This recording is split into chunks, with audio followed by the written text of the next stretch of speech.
la agonía de Jesús. Vamos a ir al pasaje bíblico de Marcos 14:32 al verso 40. Marcos, capítulo 14, verso 32 a 40. Habiéndolo encontrado, le damos lectura en el nombre de nuestro Señor Jesucristo. Dice: vinieron pues a un lugar que se llamaba Getsemaní, y dijo a sus discípulos: sentaos aquí entre tanto que yo oro. Y tomó consigo a Pedro, a Jacob y a Juan, y comenzó a entristecerse y a angustiarse. Y les dijo: mi alma está muy triste hasta la muerte. Quedaos aquí y velad. Yéndose un poco más adelante, se postró en tierra y oró que si fuera posible pasase de él aquella hora. Y decía: Abba Padre, todas las cosas son posibles para ti. Aparte de mí esta copa, mas no como yo quiero, sino como tú. Vino luego y los halló durmiendo, y dijo a Pedro y Simón: ¿duermes? ¿No has podido velar una hora? Velad y orad, para que no entréis en tentación. El espíritu a la verdad está dispuesto, pero la carne es débil. Otra vez fue y lloró diciendo las mismas palabras. Al volver, otra vez les halló durmiendo, porque los ojos de ellos estaban cargados de sueño y no sabían qué responder. Bien, en el día de hoy entonces estaremos hablando de este tema que es crucial entender, de el momento preciso a lo que vino el Señor Jesús a la tierra. Cristo, estando allá en la gloria, siendo todo Dios, se anonadó, se despojó de sus poderes de Dios y se vino a vivir al vientre de María, donde se estaba en plena gestación un cuerpo de un ser humano que había sido engendrado por el Espíritu Santo. Entonces Cristo se engendró, y se engendró justamente para este momento. Durante poco más de 3 años el Señor Jesucristo estuvo ministrando aquí en la tierra, pero el momento que muestra el clima de su verdadera misión aquí en la tierra es este, el momento de ir al sacrificio en la cruz. ¿Qué se logró con el sacrificio en la cruz? ¿Cómo fue? ¿Qué sintió el Señor? ¿Era necesario que fuera Él? ¿Podría haber sido de otra manera? ¿Dónde estaba el diablo en ese momento? ¿Qué ocurría? Todo lo que ha acontecido a través de este sacrificio. ¿Fue algo tan fácil como tomar la decisión de morir nomás y nada más? ¿Qué se logró con esto? ¿Qué logró el Señor? ¿Cuántas veces gente del mundo dice: ¿qué logró Jesús con morir? Porque desconocen la ganancia que esto implicó o implica. Eso es lo que vamos a estar tocando, hermano. Y con respecto al pequeño pasaje que hemos leído, vemos que en el Getsemaní, un lugar donde el Señor acostumbraba a orar, cuando el Señor Jesucristo estaba en el momento de ser entregado ahí en el Getsemaní, dice la Biblia que tomó a Pedro, Jacobo y a Juan y se apartaron un poco, y Jesús comenzó a angustiarse en grande manera, pues comenzó a sufrir el principio del martirio, tanto que dijo: mi alma está triste hasta la muerte. Luego se apartó solo, dejando a sus discípulos velando y llorando. Podemos ver aquí que el Señor tomó a 3 personas. De entre los 12, el Señor tenía a Pedro, a Jacob y a Juan, que eran sus más cercanos. Más cercanos que los 12 incluso. No es que ellos tuvieran más poder, no es que Dios lo hubiese nombrado a ellos 3 como como líderes, dueños de todo de la iglesia, ni especies de papas, no, nada que eso.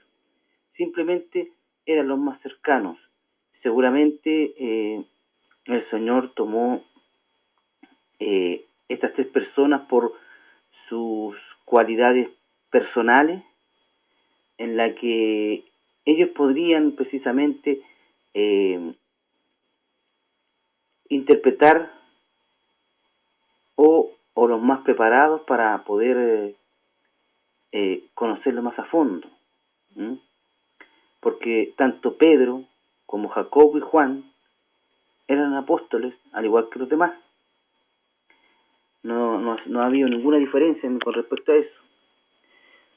El Señor comenzó su final agonía. Agonía quiere decir combate, quiere decir lucha. Era totalmente y definitiva. Cuando el Señor fue tentado, por ejemplo, por el diablo, Jesús lo venció y el diablo tuvo que retirarse vencido, pero Él volvería. Esto lo podemos ver sin problema acá en Lucas capítulo 4, verso 13, donde dice: y cuando el diablo hubo acabado toda tentación, se apartó de él por un tiempo. ¿Te das cuenta? Entonces, no fue solamente la tentación, ese momento en que sale en la Biblia, donde sale Satanás tentando al Señor, y que después se fue. No, el diablo estuvo constantemente tras del Señor, haciendo un montón de intentos de oponerse al trabajo que Jesucristo iba a hacer. Por ejemplo, cuando Jesús dormía en la barca, ¿se acuerdan? Se levantó una tempestad que asustó a sus discípulos, de tal forma que le despertaron, porque Jesús iba durmiendo. Entonces Jesús despertó y reprendió a la tempestad. Pero la palabra que usó fue la misma que usó para reprender a los demonios. Él le dijo: callad, enmudece. Una palabra en griego que es más o menos como pimotet et. Marcos, el pasaje está en Marcos 4:39, específicamente en el capítulo 30, en el verso 39, pero para entender bien hay que leer desde el 37 en adelante, es lo que vamos a proceder a hacer. Pero se levantó una gran tempestad de viento y echaba las olas en la barca, de tal manera que ya se anegaba. Y él estaba en popa, durmiendo sobre un cabezal. Y le despertaron y le dijeron: maestro, ¿no tienes cuidado de que perecemos? Y levantándose reprendió al viento y dijo a la mar: calla, enmudece. Y cesó el viento y se hizo grande bonanza. Jesús conoció que la tempestad era un intento del diablo en su contra. Por eso hizo uso de esta palabra que él usaba para reprender a los demonios. Entonces, vemos que el enemigo siempre estaba ahí al acecho en contra de Jesucristo. También tenemos otro ejemplo también que es muy conocido, cuando Pedro, por ejemplo, le pidió a Jesús que no fuera a Jerusalén a morir. El Señor sabía de dónde venía esa idea y reprendió al demonio, que por medio de la opresión logró insertar esa idea en Pedro. Esto lo vemos en Mateo, capítulo 16, verso 23, donde dijo: volviéndose dijo a Pedro: quítate delante de mí, Satanás, me eres tropiezo, porque no pones la mira en las cosas de Dios, sino en las cosas del hombre. ¿Te das cuenta? Ese es como, para que veas tú cómo una persona que es de Dios, que está bajo la cobertura de Dios, puede ser en cierta forma manipulado o inducido a pensar en algo o hacer algo que es una idea que viene precisamente del maligno. Aunque esa persona, como Pedro, no estaba poseído por el maligno. ¿Te das cuenta? Esa es la opresión, que por fuera puede el demonio molestarte, por fuera puede meterte ciertos pensamientos, pero no te puede poseer, no te puede hacer nada, no te puede tocar, puede hacer que tú caigas en el error. Eso hay que tenerlo claro, hermano. Entonces tenemos que el diablo siguió el ministerio del Señor Jesucristo. Yo creo que prácticamente por los 3 años y medio que duró este ministerio, tratando de encontrar la forma de atacarlo, y tomó a los seres humanos que le pertenecían al demonio y le servían para oponerse a Jesús. Solo basta con ver cómo se unieron todos para evitar que se crucificara a Jesucristo. El diablo es un excelente manejador de las masas, hermano. Y volvió, dice el diablo, pero con más fuerza. Y esto lo hizo en la batalla final. Desde el momento en que entró Satanás en Judas, como lo vemos acá en el libro de Juan, capítulo 13, en el verso 27, tenemos que ahí está cuando el momento en que le preguntan al Señor Jesucristo quién iba a ser el que lo iba a entregar. Recuerda tú que el Señor le dijo a quien yo le entregue el pan, ese es el que me va a entregar. Y dice la Biblia que en el momento en que el Señor le dio el pan a Judas y este comió, Satanás se apoderó de él. Esto lo dice en Juan 13, 27 exactamente. Dice, después del bocado, Satanás entró en él. Entonces Jesús le dijo, lo que vas a hacer, hazlo pronto. ¿Te das cuenta? Podemos hacer notar aquí que hasta ese momento, hasta antes que el Señor le diera el bocado de pan a Judas, es decir, cuando Jesús entregó al demonio a Judas, porque antes el Señor tenía una protección sobre Judas. Judas estaba siendo usado por el Señor, a pesar de que él sabía que Judas era del diablo, pero Judas estaba siendo utilizado por el Señor, y mientras estaba siendo usado por el Señor Jesucristo, Jesús lo guardaba. Jesús lo cuidaba y tenía una protección sobre él. Solamente el demonio podría inducirlo y hacer opresión sobre él, sobre Judas. Y que vemos que sí lo hizo y logró que Judas hiciera ciertas cosas, porque hasta ese momento Judas ya había conversado con los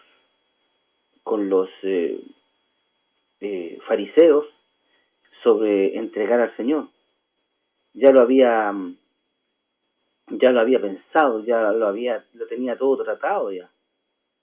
Entonces vemos cómo estando bajo la protección de Jesucristo, aún así el diablo logró hacer uso de Judas. No porque Jesús no tuviese gran poder, sino que Judas se dejó manejar, ¿entiendes tú? Porque tú es como cuando el cristiano le abre la puerta al enemigo. Judas le abrió la puerta al enemigo para dejarse usar. En el momento en que el Señor quitó su cobertura, que fue en este momento que acabamos de leer, en ese momento el diablo entró en Judas. Vale decir, se apoderó completamente de él. ¿Te das cuenta? Entonces, queda claro. Y se da comienzo a una táctica desesperada para vencer a Jesús. Como no logró el diablo hacer que desistir a Jesús de ir a su sacrificio en la cruz, cambió su táctica, haciendo que este sacrificio fuera mortal, pero antes de ser completo. No debemos olvidar que en Jesús vive todo Dios, como lo demuestra claramente la palabra en el libro de los Colosenses, capítulo 11, versos 18, 19 y 20, donde dice, hablando de nuestro Señor, dice, y Él es la cabeza del cuerpo que es la iglesia, el que es el principio, el primogénito de entre los muertos, para que en todo tenga la preeminencia, por cuanto agradó al Padre que en Él habitase toda la plenitud, y por medio de Él reconciliar consigo todas las cosas, así las que están en la tierra como las que están en los cielos, haciendo la paz mediante la sangre de su cruz. ¿Te das cuenta? Ese era el objetivo que el Señor Jesús tenía. Ir a la cruz para reconciliar al hombre con Dios, para comprar al hombre, para salvar sus almas. Y lo hizo por todo el mundo, ¿eh? Ahora, Jesús se cuidó de Jesús de no hacer uso de su poder para calmar, por ejemplo, cuando él estaba cansado, o calmar su sed, por ejemplo. El Señor vivió como hombre completamente. Él podría haber estado cansado y haber usado su poder para no sentir el cansancio. No, no fue así. Él sufrió lo mismo que nosotros hemos sufrido viviendo en este cuerpo. Supo lo que era cansarse, lo que era tener sueño, lo que era tener hambre, lo que era tener sed. Sufrió las tentaciones que nosotros tenemos diariamente. Claro que él nunca pecó, pero sintió las tentaciones y del mismo diablo. Nosotros podemos estar toda la vida en este planeta y a lo mejor sentimos las tentaciones de un demonio, de un espíritu inmundo, tal vez de una potestad, pero no del diablo directamente. Son pocos los que tienen una tentación directamente del diablo. El Señor Jesucristo lo sintió la tentación directamente del diablo. Además, Jesús como hombre sufrió el máximo de dolor y ataque psíquico jamás soportado por hombre alguno. Recordemos que el Señor cuida que el diablo no nos tiente a nosotros más allá de nuestra fuerza, ¿cierto? Esto lo hemos visto o lo sabemos, pero tenemos que igual dejar constancia de que está en la Biblia. En 1 Corintios, capítulo 10, verso 3, dice: no os ha sobrevenido ninguna tentación que no sea humana, pero fiel es Dios, que no os dejará ser tentado más de lo que podéis resistir, sino que dará también juntamente con la tentación la salida para que podáis soportar. ¿Te das cuenta? Entonces, Dios sabe el límite de cada ser humano que tiene para ser tentado. Y el Señor nunca va a dejar que el diablo pase el máximo de lo que nosotros podemos soportar. Y en el caso del Señor Jesucristo, esa tentación tiene que haber llegado casi al límite de lo que podía soportar un cuerpo humano, porque fue un ataque, pero yo creo que el ataque más grande que el demonio haya hecho en contra de una persona. Porque realmente el diablo la desesperación del diablo era tan grande, hermano, pues se jugaba el todo.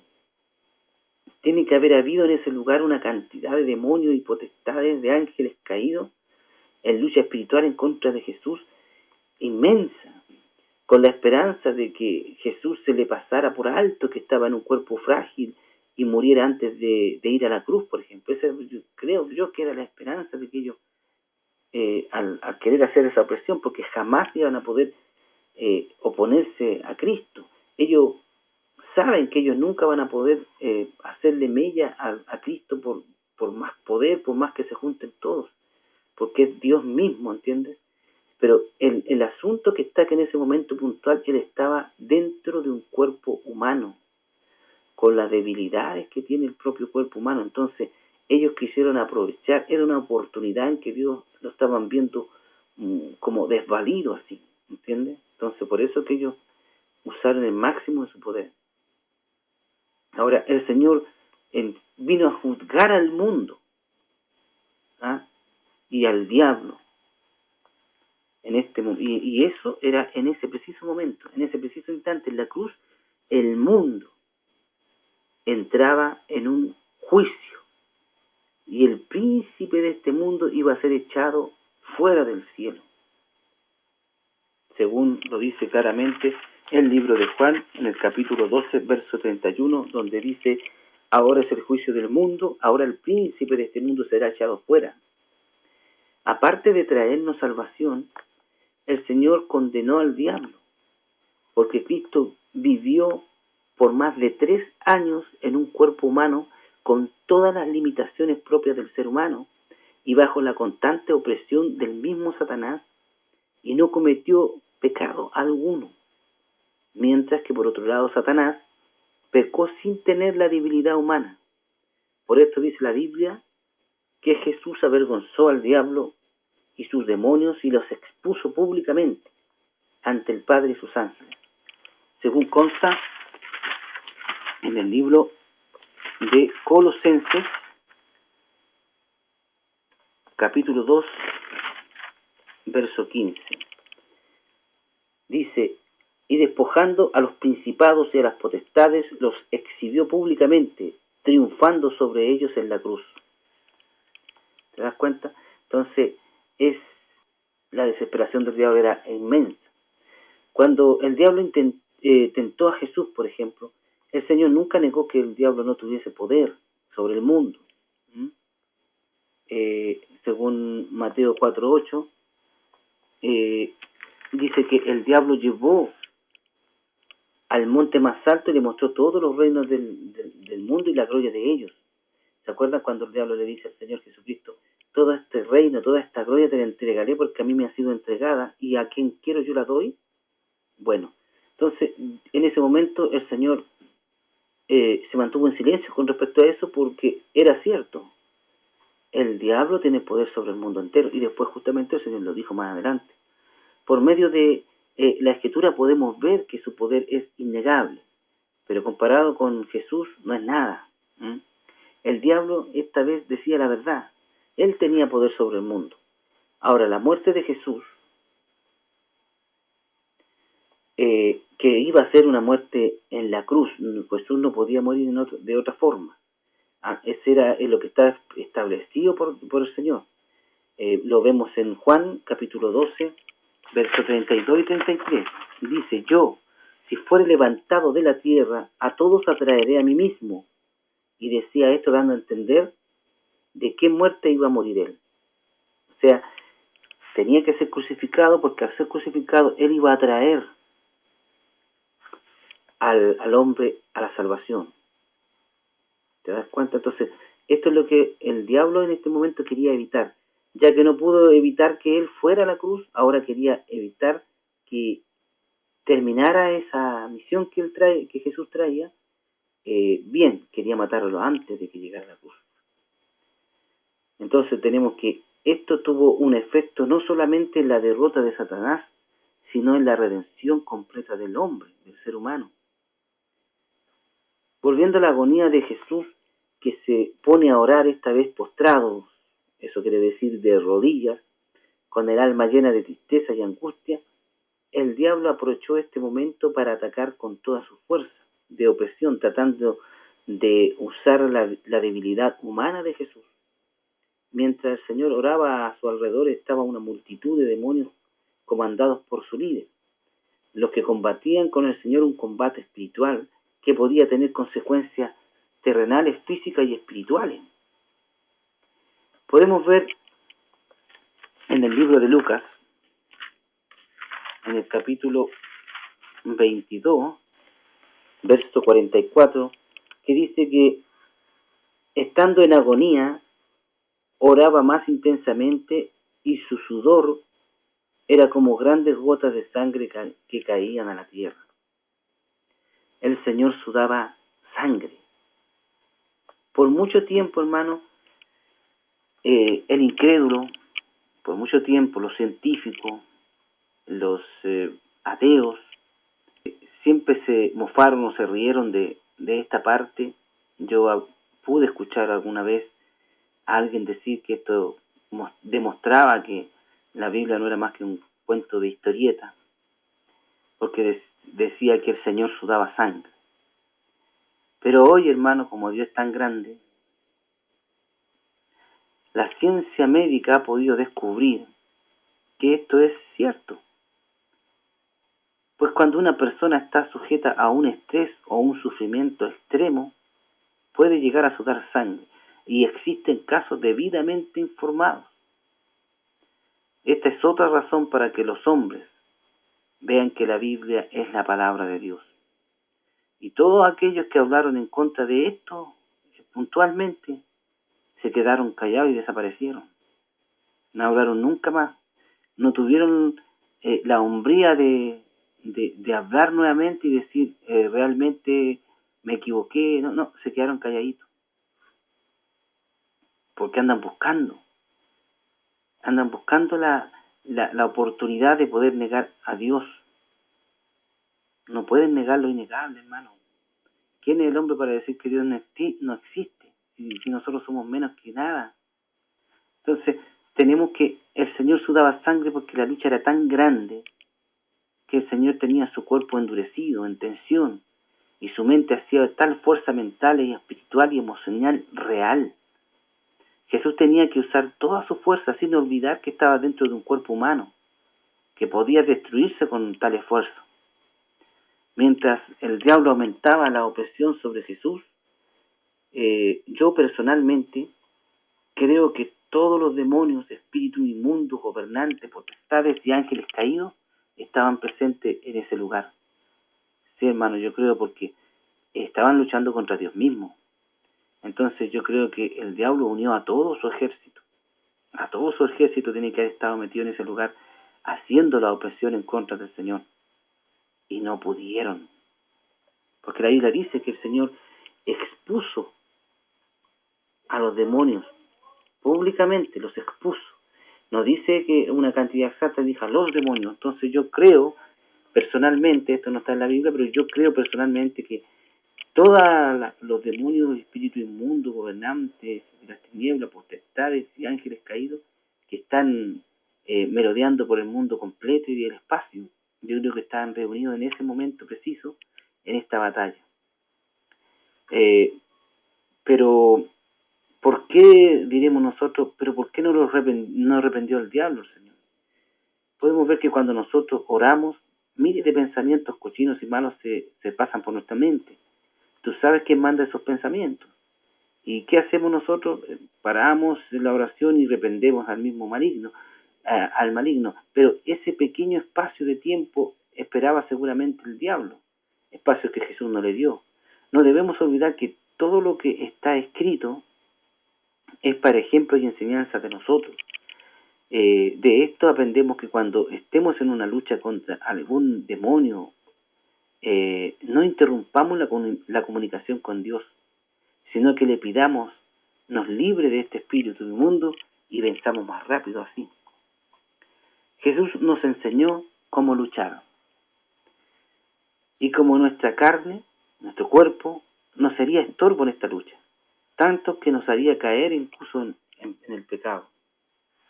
Vamos al libro de Mateo, en el capítulo 26, verso 41. El libro de Mateo 26, 41. Dice esto hablando el Señor Jesucristo: velad y orad para que no entréis en tentación. El espíritu a la verdad está dispuesto, pero la carne es débil. ¿En cuántas ocasiones ha ocurrido en el mundo en que un par de amigos, a veces que nacieron casi juntos, tienen la misma edad, que han vivido toda su vida siendo vecinos, por ejemplo, y han crecido, y se ponen a beber, celebrando algo, y luego uno de ellos mata al otro? Esto pasa porque una persona que se encuentra débil mentalmente, con angustia, depresión, o en un estado de embriaguez o drogado, queda expuesto no solo a una opresión, sino a ser poseído por un demonio. Porque el estado de embriaguez o el abandono producido por las drogas facilita a los demonios y les da la oportunidad de entrar en el ser humano. Como ejemplo, ponemos a la gente que vive en este momento en Brasil y que practica el vudú, esa religión satánica. Esta gente, mujeres por ejemplo, que siempre se ven negritas, gorditas, vestidas de blanco, que se ponen a bailar ahí al ritmo de un ritmo así medio salsero, estos se toman como si fuera agua una botella de licor fuerte, que más o menos son como 750 cc, y no parecen borrachos, no alcanzan a embriagarse. Lo hacen y también fuman puros, Todo esto para dar más, abrir más la puerta para ser poseídos por demonios, por distintos espíritus inmundos y todo eso. Por eso es que después pueden ellos hacer cosas como caminar sobre el fuego, algunos producen, hacen sanidades, ¿ah?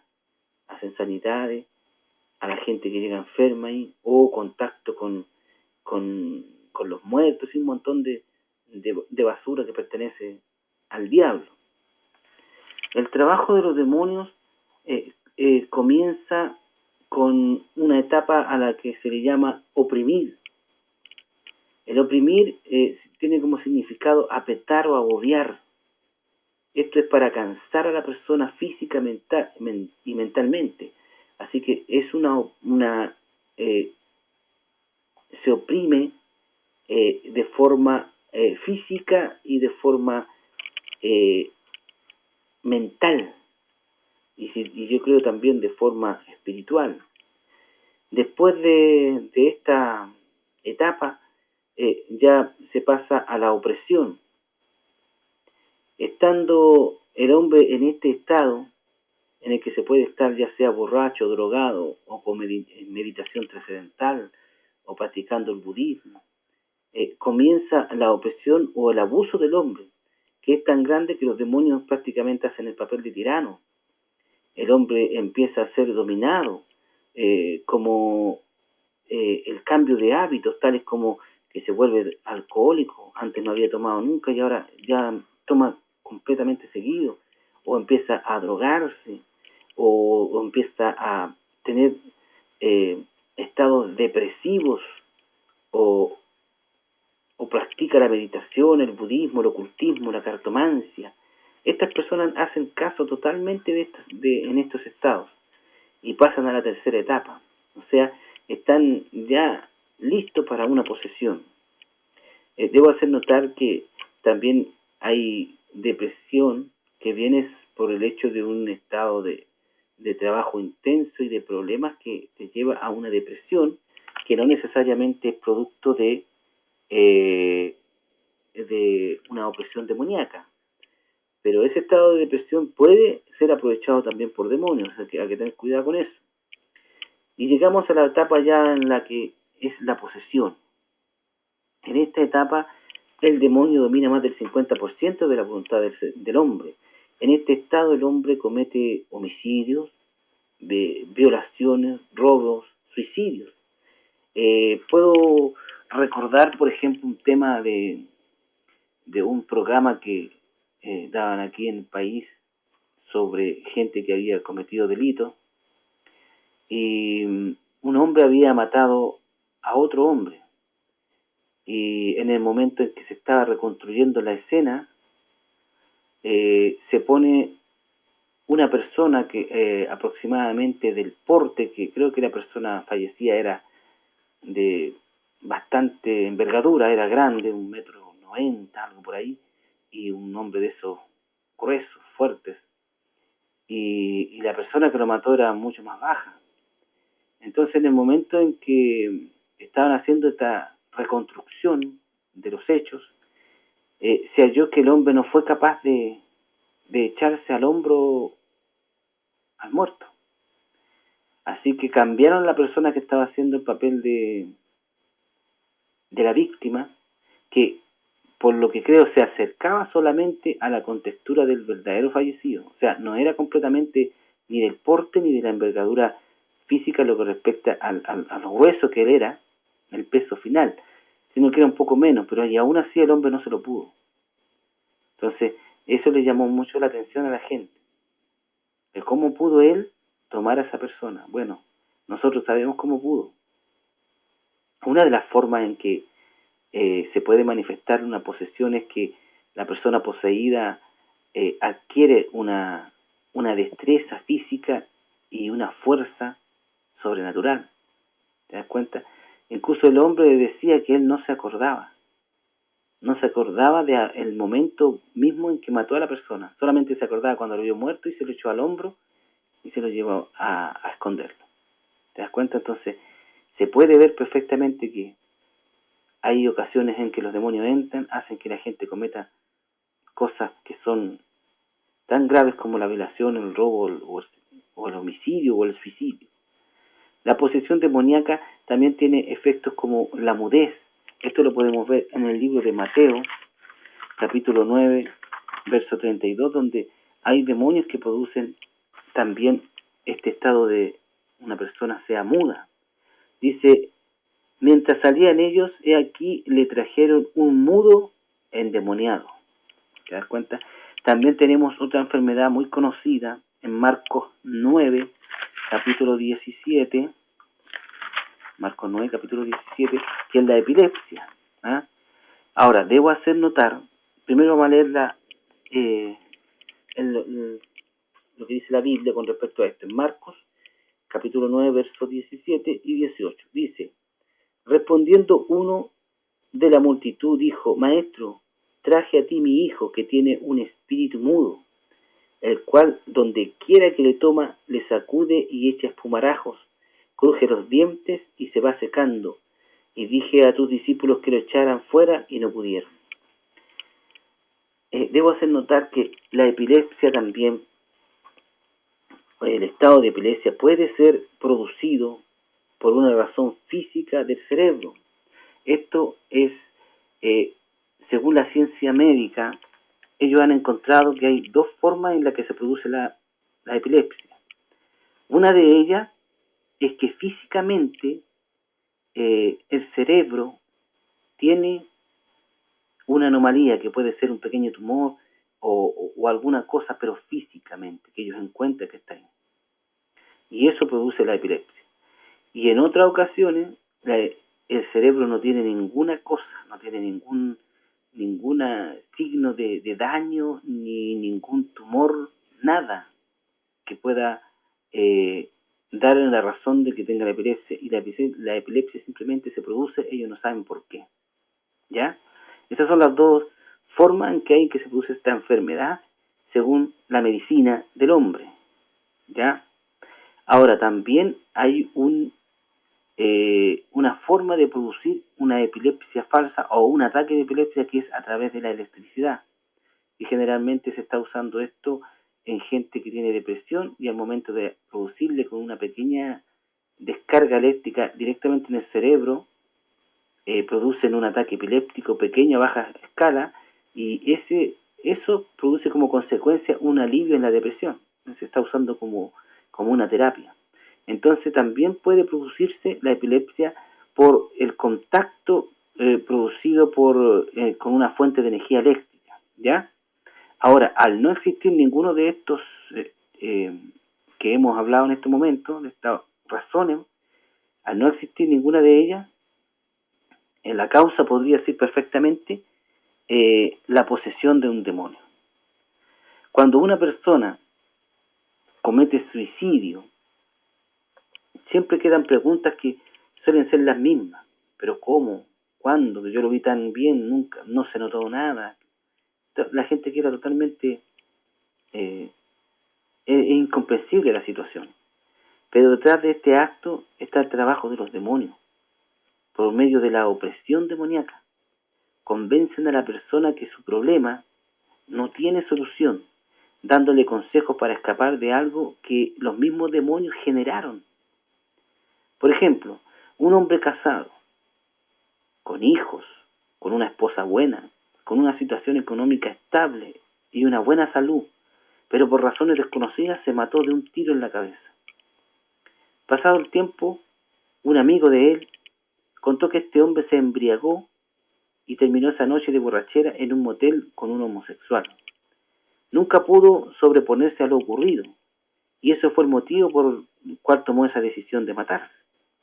Ahora, nosotros sabemos que el verdadero motivo fue el trabajo de los demonios, que lo llevaron a embriagarse, dejándolo en manos de un homosexual, y cuando el hombre se dio cuenta de lo ocurrido, aprovecharon su debilidad física, producida por su estado traumático, desvalido, y lo trabajaron psíquicamente, y lo acorralaron, seguramente, diciéndole o poniéndole pensamiento en su cabeza, en lo que le decían, qué vergüenza sentirás cuando el mundo se entere.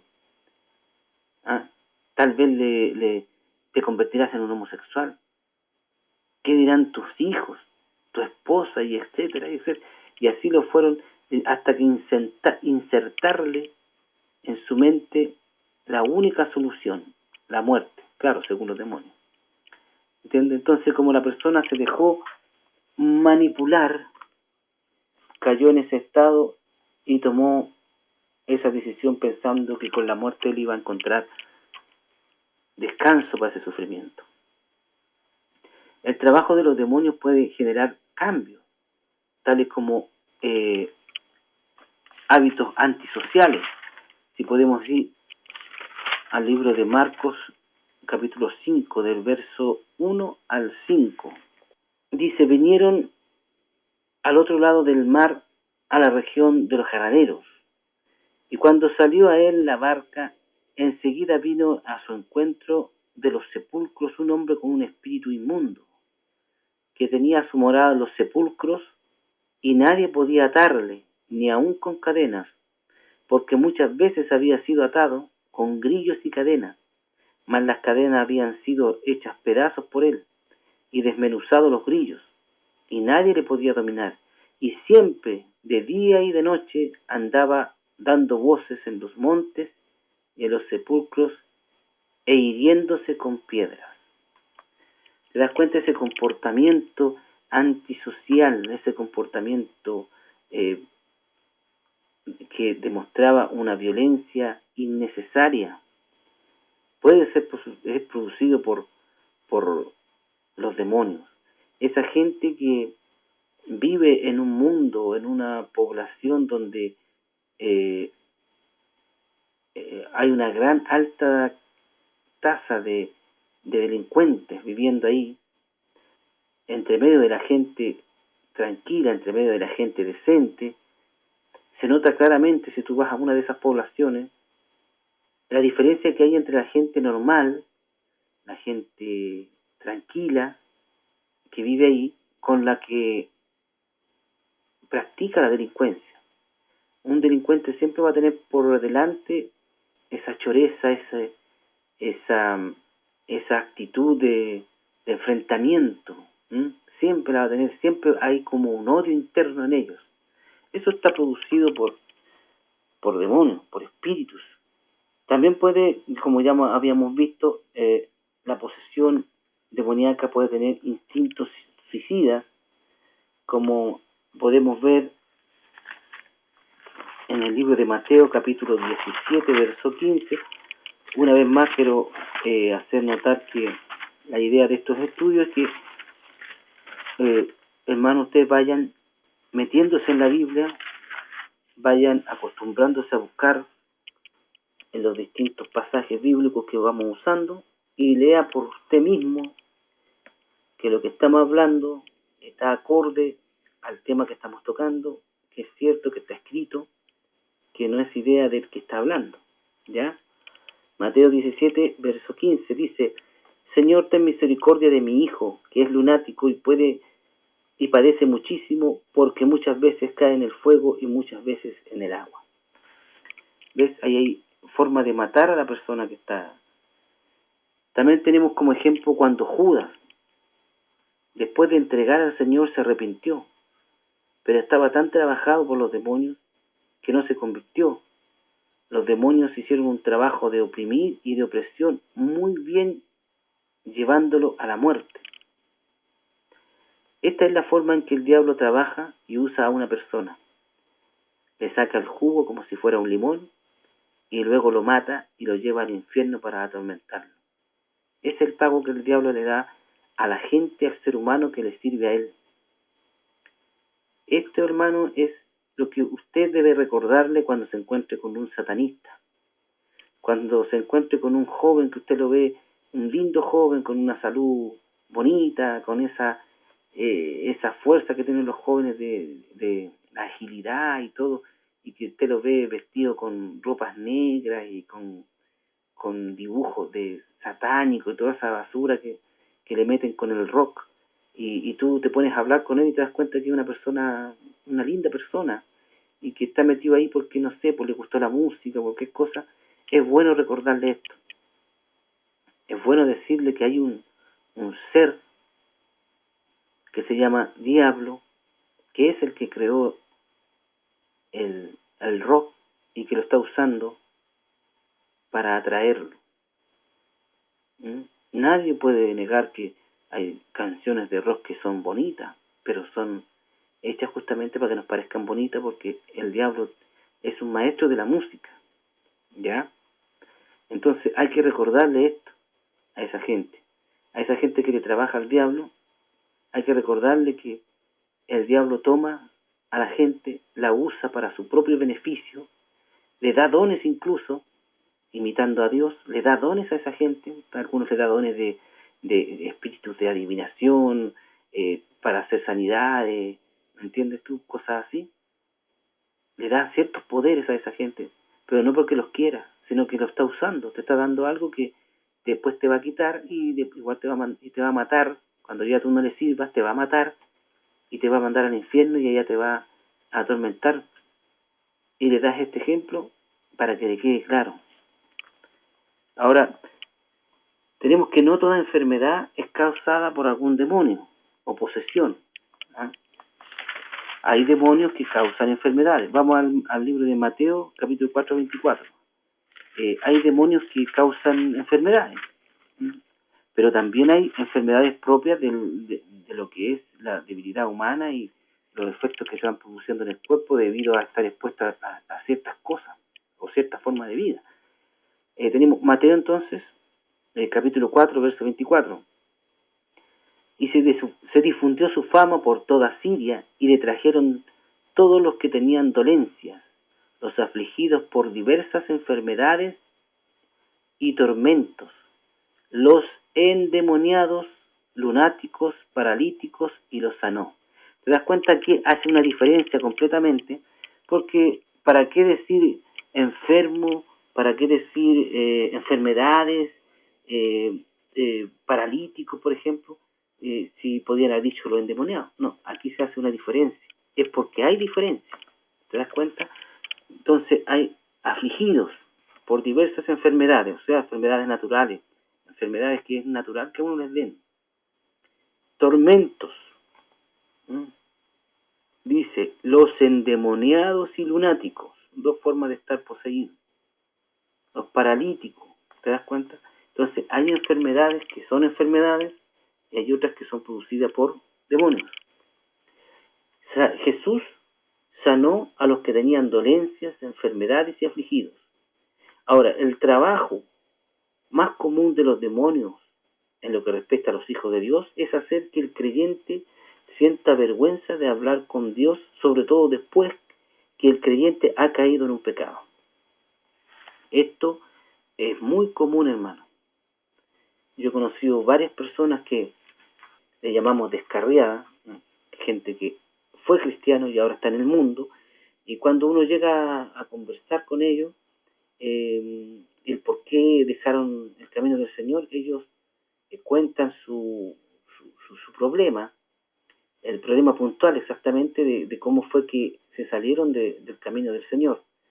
Y resulta que hay un pecado grave, un pecado grande, y esta gente cayó en este juego del diablo. Se sintió, el Espíritu Santo los contristó, el Espíritu Santo los llevó a un estado de pena, de sentirse mal por haber pecado, como lo hace con todos nosotros cuando cometemos un pecado, pero este hombre no fue a las rodillas y no se arrepintió delante del Señor. Le hizo caso al diablo. El diablo le dijo que no servía para eso, que a lo mejor él no era llamado realmente y que con qué cara él le iba a pedir perdón después de haber hecho lo que hizo, y etcétera, etcétera. Entonces el hombre no halló más razón de que simplemente se fue alejando de a poco y dejó al Señor. Entonces esto es lo más común que los demonios, el trabajo de los demonios hace, que es apartar al creyente de Dios en lo que respecta a la oración. ¿Ah? No debemos olvidar nunca, hermanos, que lo importante que es decirle a Dios, perdóname, Señor, por mis pecados, cada día. Por eso que cada día debemos orar, y cuando oramos, siempre en la oración, nosotros tenemos un momento en que pedimos perdón al Señor por cada pecado cometido en el día. ¿Mm? Porque en ese momento el Señor nos limpia, nos cubre con su sangre, nos deja limpios de ese pecado y nos mantenemos delante del Señor, aunque tengamos al demonio después diciéndole que cara está llorando, mira con qué cara, el pecado ya está perdonado, porque lo dice la Biblia. La Biblia dice, si algún pecado habéis cometido, abogamos tenemos al Señor Jesucristo en los cielos. Entonces, ahora, otra cosa que debemos tomar en cuenta es que si el diablo hizo uso de la Biblia con el propio Señor Jesucristo, con nosotros la usa a diario. Hoy día, en este preciso momento, el diablo enseña doctrinas usando la palabra de Dios. Tenemos, ¿cuál doctrina es esa? La gran conocida de la prosperidad. ¿Qué doctrina es esa? La de los testigos de Jehová. ¿Qué doctrina es esa? La del catolicismo, la de los mormones, la de los adventistas, la de los evangélicos ecuménicos. ¿Mm? Todas esas doctrinas están siendo usadas por manejo de la Biblia, manejo que el diablo hace de la Biblia, torciendo la palabra, cambiándole el significado. ¿Mm? Yo he tenido oportunidad de hablar con hermanos que están en estas iglesias de la prosperidad y le he hecho ver claramente y con la Biblia que a él se le han aplicado cosas que dándole el significado que no tiene nada que ver con lo que la Biblia habla. Y el hombre ha visto con sus propios ojos los pasajes que se le han mostrado y se ve sorprendido, pero aún así siguen ahí, porque están atados. Mientras más permanezcan ahí, más atados van a estar. Y esto es para que se pierdan nada más. Ahora, volviendo al combate de nuestro Señor Jesucristo con el mal, el Señor cargó la cruz hasta el lugar de su muerte, donde Él dijo al final, consumado es, que tiene como significado, la deuda está pagada. En ese momento preciso, Cristo salió del cuerpo de Jesús y los demonios se avergonzaron y corrieron humillados. El diablo fue derrotado, avergonzado, humillado y condenado. Cristo descendió al Seol, anunció su triunfo a los que se encontraban en ese momento en el paraíso, mientras que los demonios y todas las personas que estaban en el infierno vieron la gloria de Cristo que se llevó a los suyos al tercer cielo. Y bendito sea el Señor Jesús, que aparte de ser el mejor amigo, el hermano, el intercesor, el mediador, el salvador, es el mejor guerrero universal, hermano. ¿Se dan cuenta de esto que hemos hablado, hermano? De esta lucha, una lucha que a veces nosotros no podemos digerir. ¿Cuántas veces yo vi películas donde salía la pasión del Señor, donde salía el Señor yendo a la cruz? Y para mí, aparte de conocer la historia, yo sabía lo que pasaba, que Él iba a ser condenado a la cruz, iba a la cruz, se moría y después resucitaba, pero no entendía el significado real que eso significaba. Pero hemos visto, hermanos, cómo paso a paso el Señor, los 3 años o poco más de 3 años que estuvo aquí en la tierra viviendo entre nosotros, no debe haber sido nada de fácil, hermano. Porque imagínate tú un Dios todopoderoso, un Dios, Cristo que es Dios, que no sabía lo que era el frío, ni el calor, ni el hambre, ni el cansancio, que no sabía el momento de la soledad que se sentía. El solo hecho de que Cristo, al estar viviendo en un cuerpo humano, ya Él estaba sufriendo, porque estaba sintiendo sufrimientos que Él no estaba acostumbrado a sentir. Y si aparte de eso le agregas tú que toda esta opresión que tuvo que existir, primero con los 40 días que estuvo en ayuno y que estuvo recibiendo ese ataque, pero completo del diablo con las tentaciones y salir victorioso, y después de los 3 años de su ministerio estar soportando cada día el ataque insistente del enemigo, el ataque espiritual, estar predicando su palabra, y después el momento oportuno cuando tuvo que ir a la cruz y empezar esa lucha que hemos podido analizar paso a paso, una lucha espiritual, una lucha que a simple vista, con nuestros ojos no podemos ver, que incluso con nuestra propia mente es difícil que podamos entender. Lo poco que entendimos, ya será el momento en que estemos con el Señor y podamos entender realmente este momento del cual hemos hablado, y lo podamos entender casi completamente. Eso yo creo que va a ser solamente en el cielo. Pero sí lo que debemos entender, hermano, que en esa lucha nuestro Señor salió victorioso. Nuestro Señor ganó para nosotros nuestra salvación y nos salvó porque nos quiere, no porque nosotros seamos útiles, porque nosotros somos inútiles. Todos, no hay nadie que sea útil para Dios. Todos somos inútiles. Pero aún así, por el amor que Él nos tiene, nos salvó, y en sus manos Él nos hace útiles. Espero que sea de bendición este estudio, que el Señor sea bendiciéndole, hermano, por siempre. Amén.